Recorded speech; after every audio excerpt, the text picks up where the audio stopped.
Captain John Smit had barely touched down on South African soil when he had to start the media tour for his long-awaited book, Captain in the Cauldron. We were there to bring you all the action and to catch up with the buckhooker.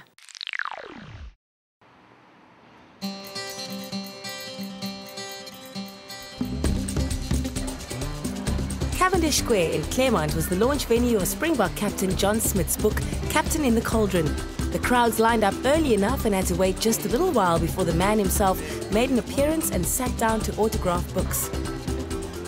Well, obviously it takes a while to decide on doing a book, and then when you decide it takes a long time to get it done. So, you know, it was just over a year ago when we started thinking about doing a book, and I suppose at the time I would have thought that 2009 might have been the end of the road. So I suppose it seems peculiar now that I'm carrying on for another year or so, but I suppose it's quite nice to know that you've got a book coming out and everyone expects that to be the end. So I suppose anything from now on is a bonus.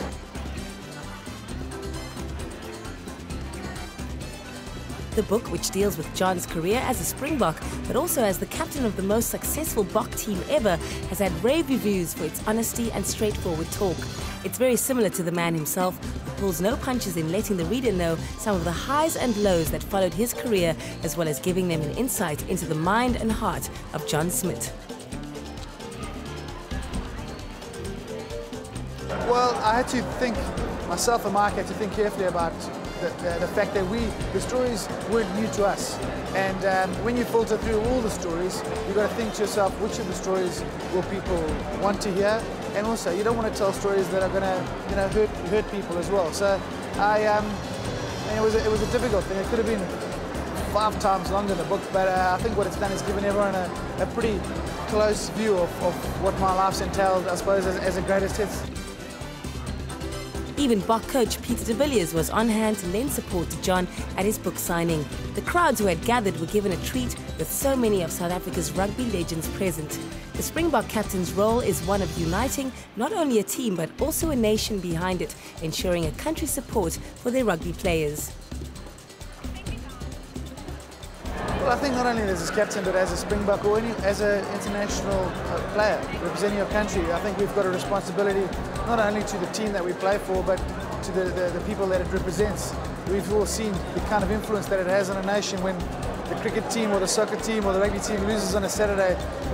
No one wants to go to work on a Monday. So I think the responsibility is to make sure that we give people hope, because hope's really what's got us through the apartheid times and helped us to become a new South Africa.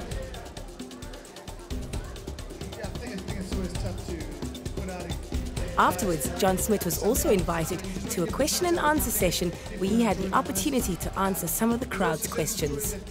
Cavendish Square had also organised a competition where one of their loyal customers who were part of the VIP program won a fantastic prize, a Springbok jersey autographed by the captain himself.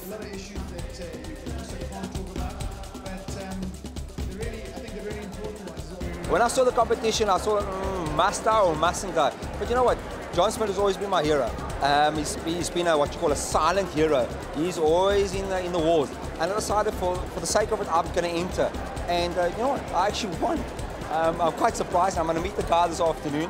I'm going to get a rugby top, and I'm going to treasure that top because I've got a lot of rugby supporters. Every time there's a game, we are rugby tops. We got the pride, we got the Boerewors, and we watch the Springboks.